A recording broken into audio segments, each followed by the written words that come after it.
Hello friends, you know, the winter garden does not have to be boring. Today what I'm going to do is show you the plants, the evergreen shrubs and trees in my garden that give me color, texture, foliage, all of the fun things that we want to have in our garden, even in the dead of winter when everything else is asleep, or in this case, covered in some snow. That's right, of course, our garden is in North Carolina, a Zone 8A, and like a lot of the Southeast, this past weekend we received one of the biggest snowfalls that we have gotten in 10 years at least. And so, this Southern girl does not know what to do, not being able to be in her garden because it is covered in snow, but it gives me an opportunity to really evaluate my garden and to see what areas maybe need a little help as far as getting winter interest, and then what areas are shining and doing great. So I'm going to share these evergreen shrubs and trees that I personally have in my garden that give me structure, color, texture, interest throughout the entire year, but especially shine in the winter when everything else is asleep. So what I'm going to do, this is by no means an exclusive list. So what I want you to do, you have a homework assignment today, my friends. Yes, I am a former teacher, so you have a homework assignment. I would love it if you would put in the comments below, one, like where you are, what zone you are. Okay, so if you're a California Zone 9, that's gonna be different than say like a Florida Zone 9. So let's just give us the rough area of where you are, your growing zone. And then what do you have in your garden that you love, that especially in the winter gives you color, texture, and that evergreen structure, shall we say, in that winter garden? Because while I'm in North Carolina, there are thousands upon thousands of plants that could make this list. Obviously, I can't hit them all. I'm just sharing what's in my garden, so I want you to share what is in your garden.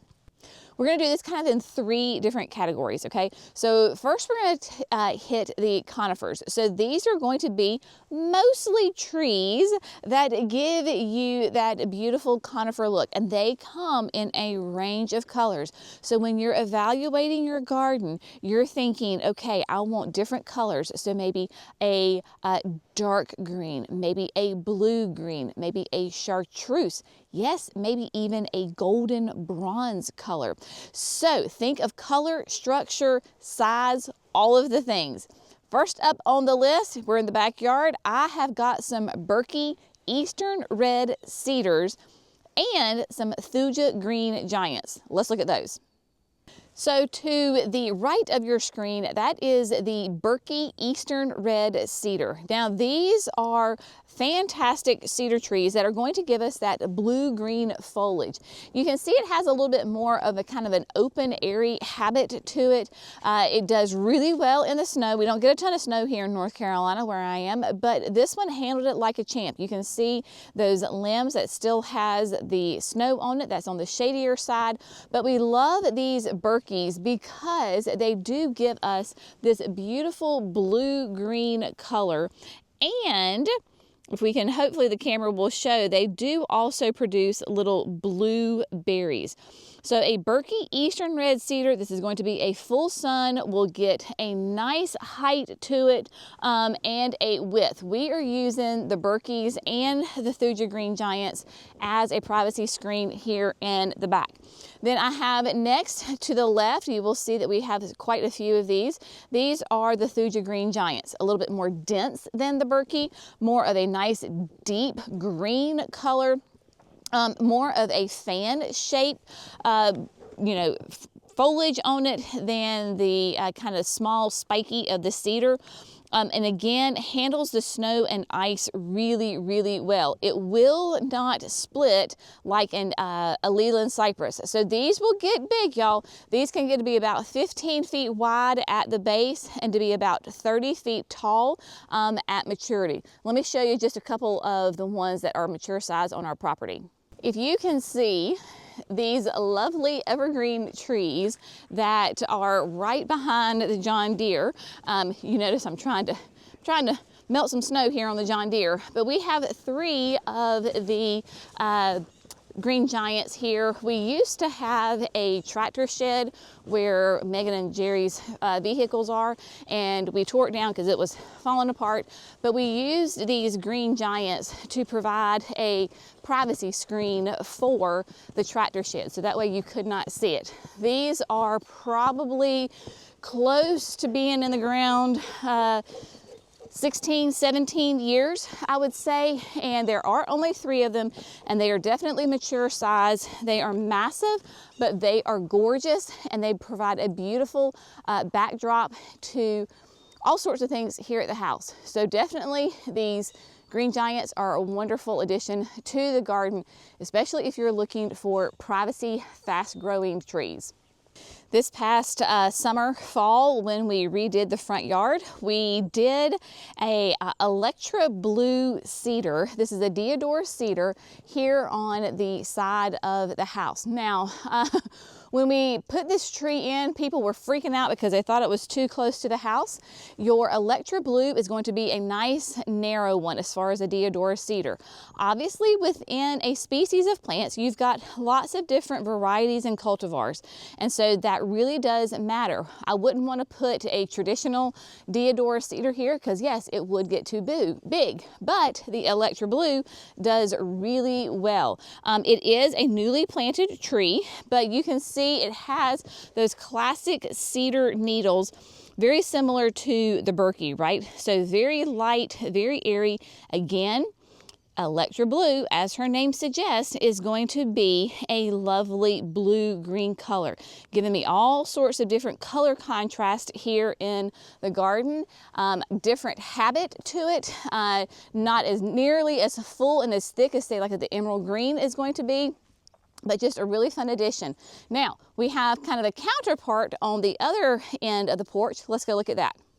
Here on the other end of the house, on the front porch, we have a dwarf horseman, and this is a blue atlas cedar.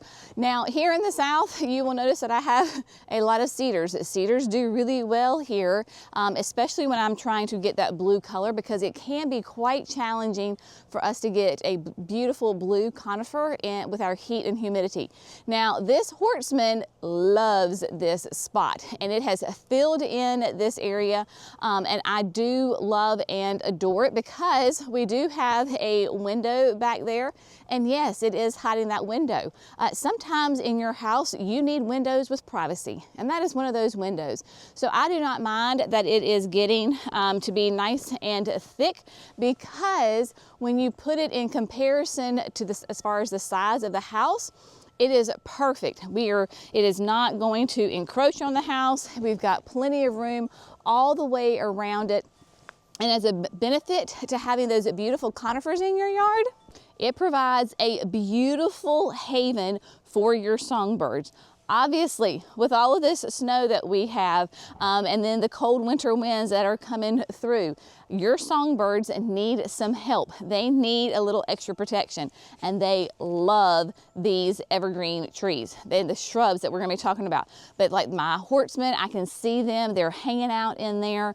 The Berkeys and the green giants in the back, they love getting that protection from the elements in these evergreen trees. It is great. Now, sometimes you don't need something massive, right? You don't need these big, huge trees, especially if you have maybe a smaller yard. So there is a conifer for every size garden, for sure.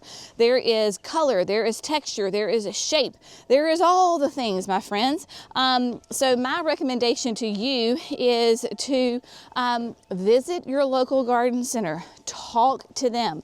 They are the experts in your region. So go pick their brains and ask them about some great conifers that would do really well in your yard. Now, when we added the Electra Blue, we also added another blue conifer. This is going to be nice and petite. It is covered in snow for the most part right now, but I intentionally left it that way so that you could see how well it is holding up with the snow load. What am I talking about? Let me show you.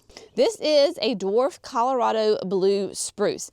Now, if you are a faithful viewer of Gardening with Creekside, you know how absolutely excited I was to get this tree. I actually found it at one of our friends that they too have a local garden center.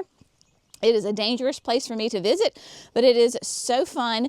And they had, and this is what it's called, a dwarf Colorado blue spruce. Look how it is holding up that snow. It does not care.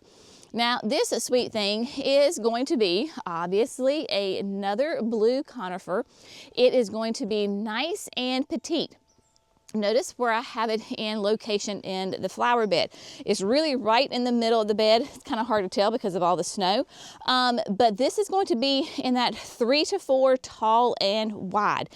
It will get morning sun and afternoon shade. But again, totally different shape and habit to it. And those beautiful blue, oh my gosh, look at that, y'all. Isn't it gorgeous? I love it. And then of course, you've got the little where it's candling. So this will be like the new growth that will pop out. So there you go. Colorado blue spruce, whether you want a dwarf or a big one. Just depends on your space and your yard and your availability. Again, when we're talking about adding evergreens to our garden, we're also thinking about different colors.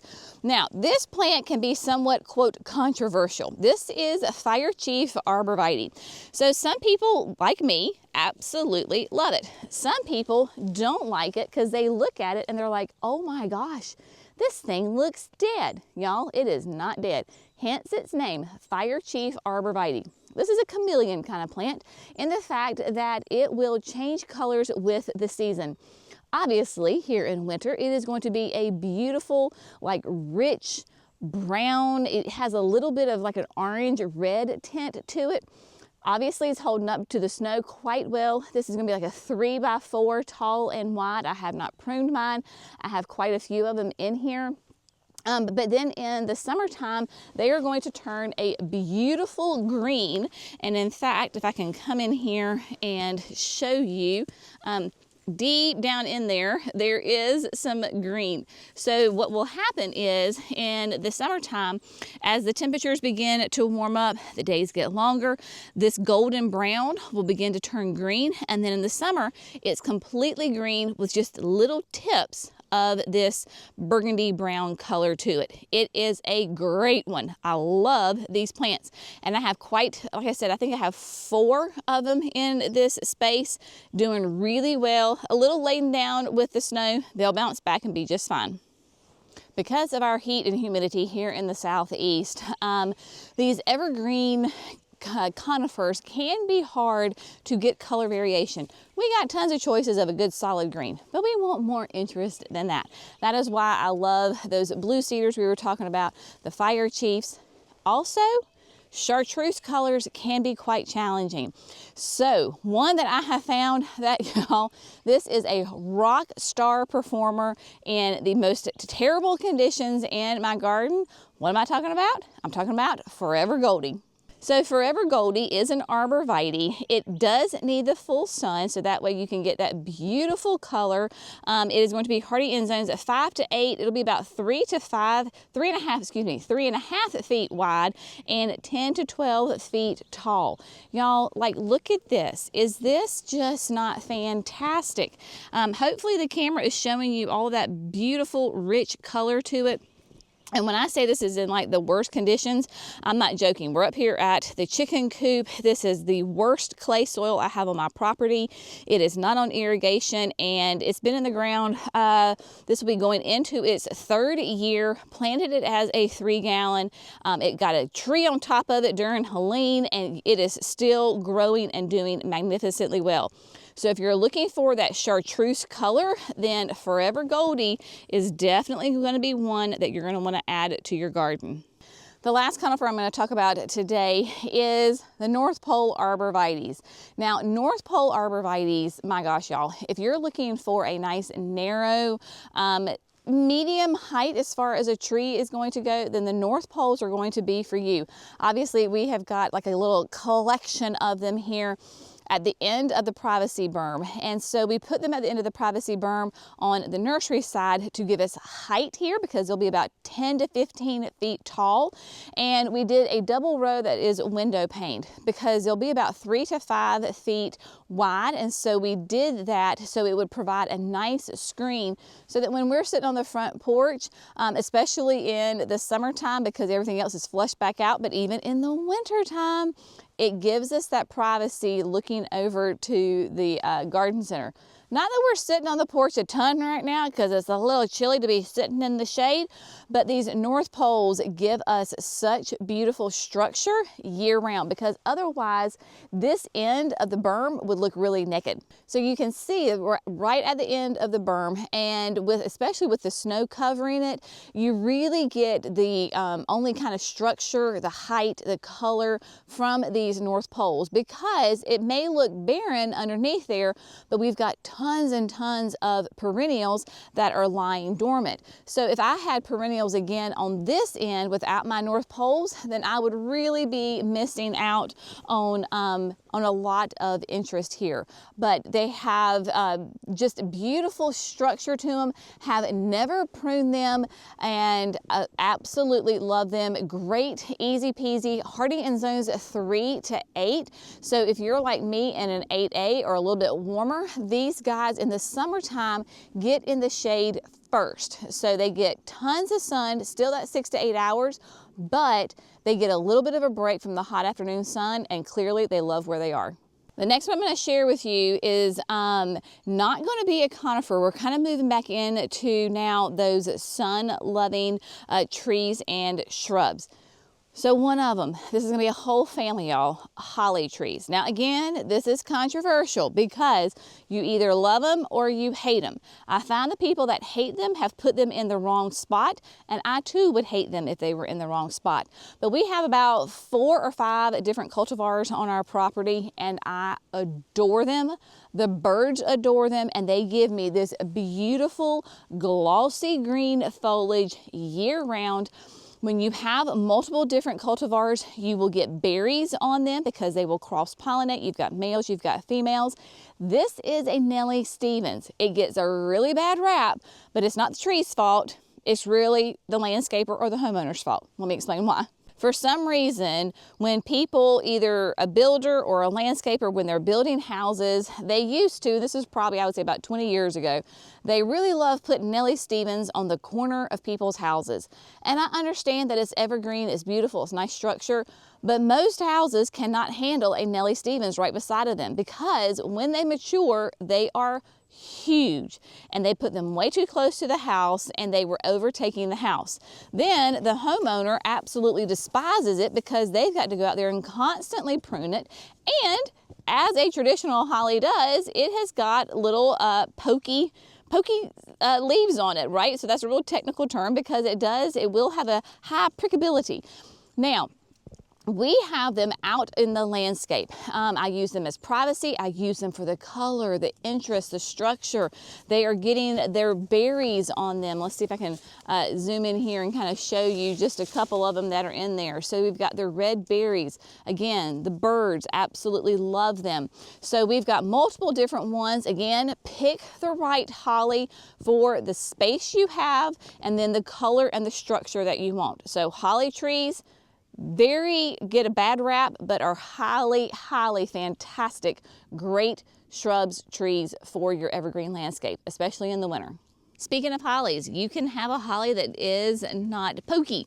So this is a touch of gold holly. It is considered like a soft touch holly for obvious reasons. It's pretty self-explanatory, but the touch of gold is an amazing, much shorter shrub. It's going to be about 2 feet tall and nice and wide, maturity about 4 feet wide.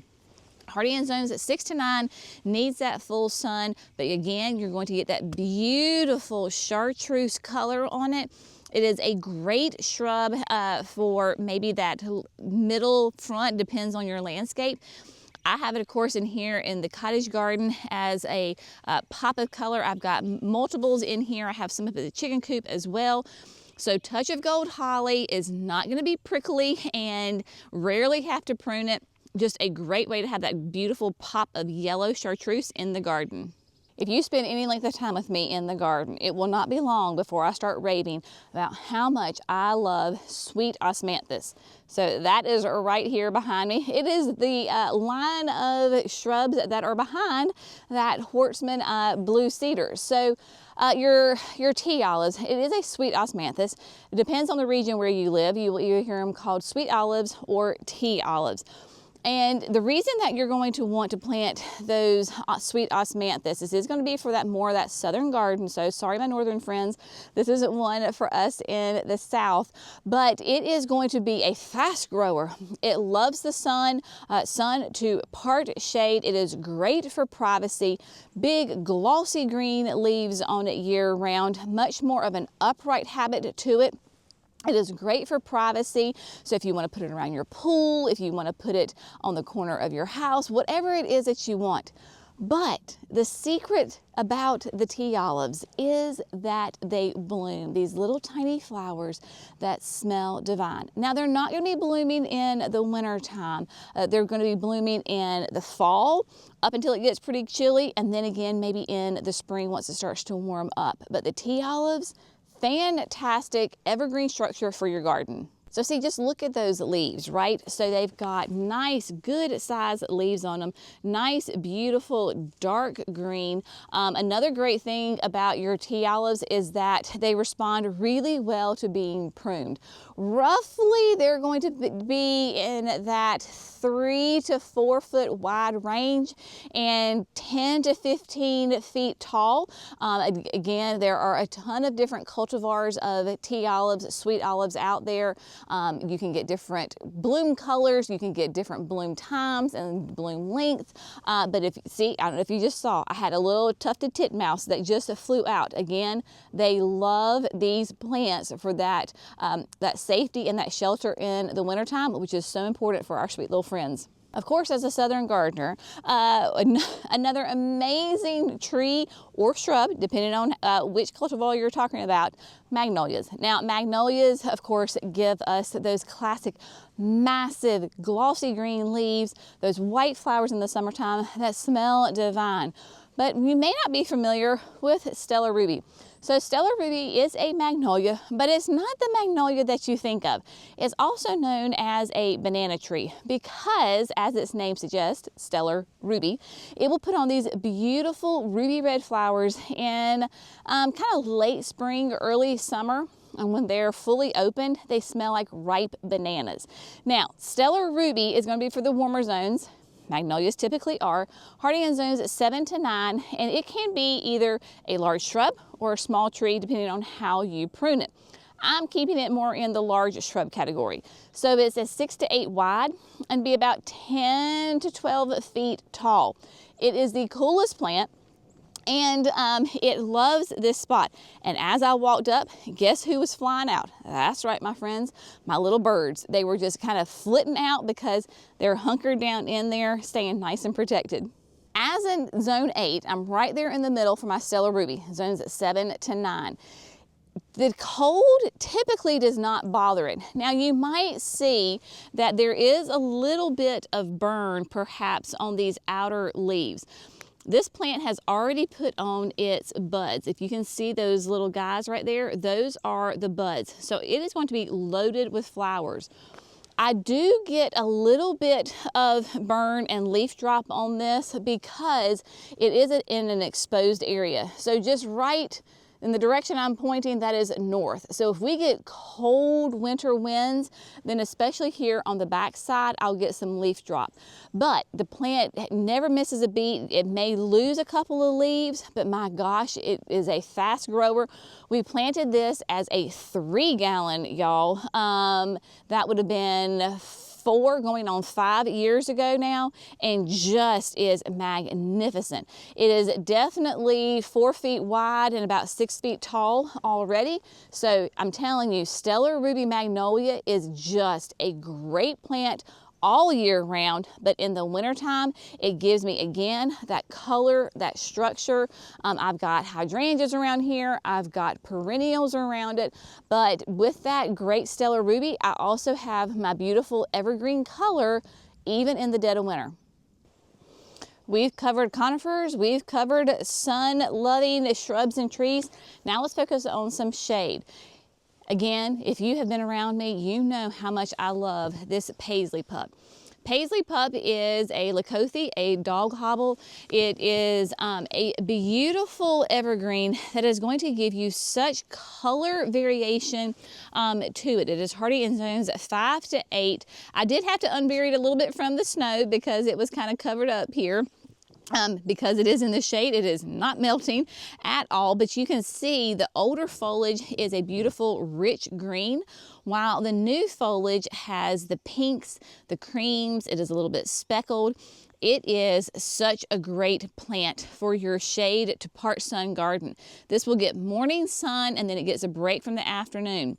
And this will be hardy in zones at 5 to 8, I think I said, and then in that 3 to 4 kind of tall and wide range. But the paisley pup dog hobble, oh my gosh, I love this plant for so many reasons. But compared to the stark white snow with this foliage, it is exquisite. Here at the Woodland Garden in by the chicken coop, this is where I'm really working on this area to give me some great color and structure throughout the year. Look at these. Florida Sunshine Elysians. So this is an anise plant. It is obviously going to be evergreen. It is going to be a beautiful chartreuse. It is great for your shade garden. It even in the winter time, it can handle just a little bit of sun because winter sun is not as harsh. But these Florida Sunshines are great for color and completely different structure, and the leaf shape on it, oh, they're fantastic. I mean, just look at that. They are bright yellow. You can see where they get their name, Florida Sunshine. They have almost like a kind of a waxy leaf to them, but that beautiful, nice and elongated, about the size of your finger. They will get a little bit of width to them, but mostly they're going to be upright. I got a little bit that's covered in some snow, but these Florida Sunshines just bring a lovely pop of color. There's another one behind Brennan when she moves. You'll see that. And this is going to be in for those warmer zones as well. Florida Sunshine is hardy in zones at 7 to 9, be about 5 feet tall and 3 feet wide. I would not be my worth in salt as a southern gardener if I did not talk about the color and structure of camellias in your winter garden. Now, camellias roughly, again, depends on the cultivar. There are some that can be cold hardy up to a zone 6. Check out the Just Chill series from Proven Winners. But historically, you think of camellias more of a southern shrub, all the way down to zones like 9 and 10. We love camellias because they're evergreen, obviously. Really, historically, most of them have dark green glossy leaves. However, there are variegated cultivars available. You can have them blooming in the fall, you can have them blooming in the winter. So Sasankos will bloom in the fall, Japonicas will bloom in the winter time into the early spring, and again, will come in a variety of sizes. So this is why I encourage you, if you have got space and you're in the right zone for camellias, I would highly encourage you to do it. Even if you can just add one to your garden, you will not be disappointed. There are going to be camellias that can do full sun. Think of the October Magic series from Southern Living Plant Collection. I have them in full hot sun and they bloom for me every fall.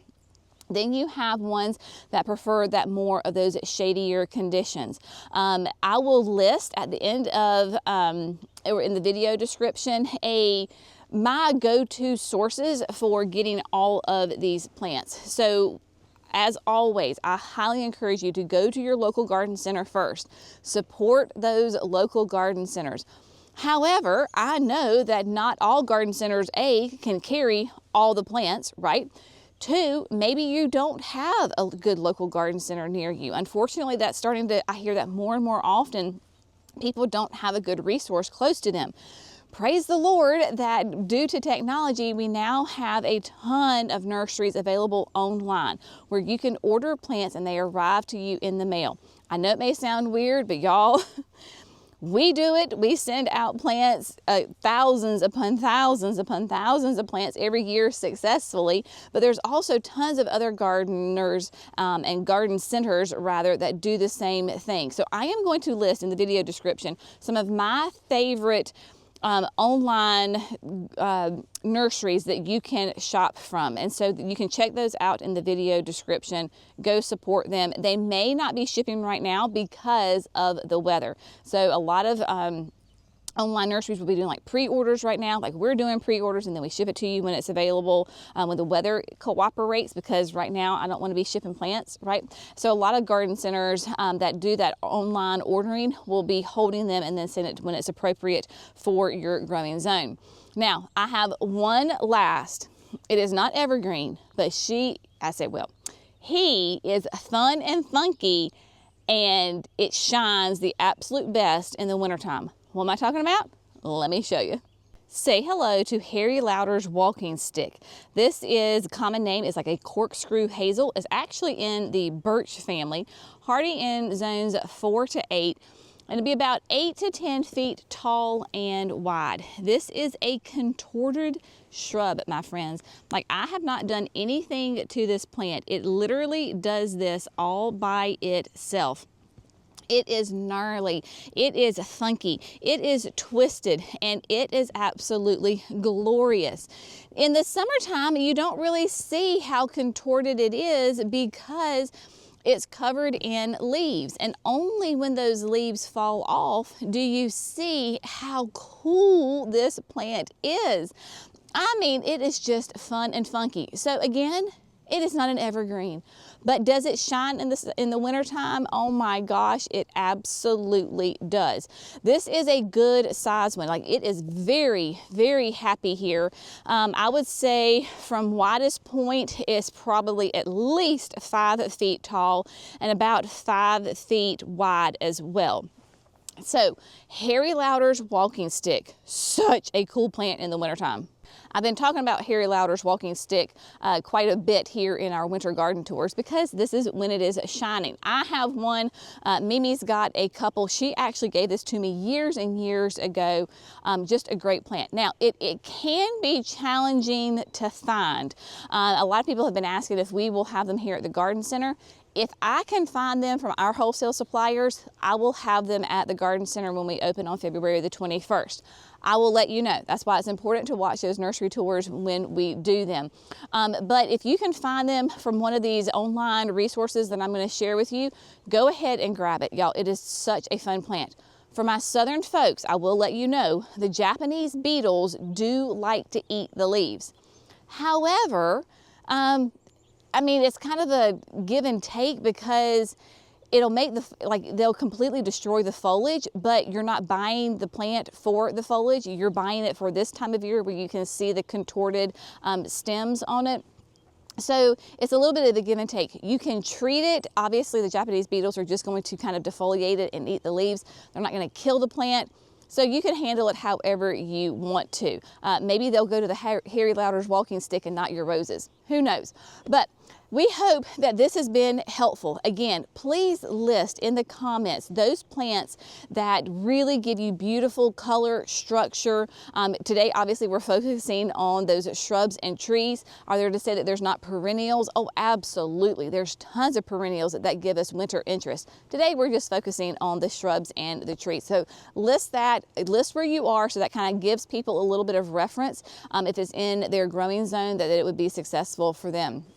If you enjoy this, we would love it if you would like and subscribe. That way you don't miss those 5 videos that we do each and every week for you.